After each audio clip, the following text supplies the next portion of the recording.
Alright, let's get into this yz250 engine today. So we're going to make this as easy as possible. We're just going to take this kickstart lever off so it's just out of the way. We just got this one 10mm bolt right here to take off the kickstart lever. So now that that's out of the way, we're going to actually crack into this top end. Alright, so now that we got all the nuts cracked, we're just going to take the cylinder head off.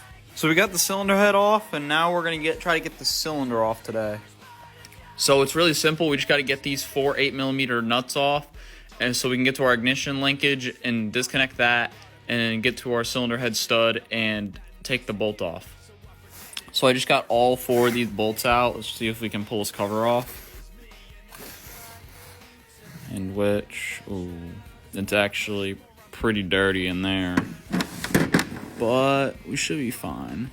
So to disconnect our power valve, we just gotta take off this 8mm bolt right here, and we just pull it off and set it to the side. So now that our power valve is disconnected, we're gonna take off all of these 14mm nuts, and then we're gonna see if we can get the cylinder off. So we got all the nuts off, and now we gotta see if we can pull the cylinder out.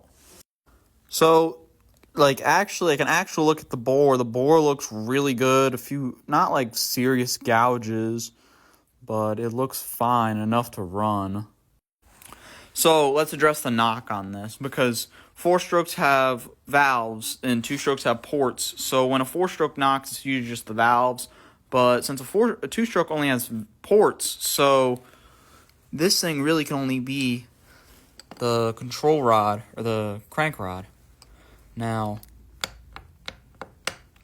as little play as that seems, that actually is a super bad knock, which actually is what's going to kill this engine, or what could have killed this engine. But, I mean, and also you can see all of these, it got hot.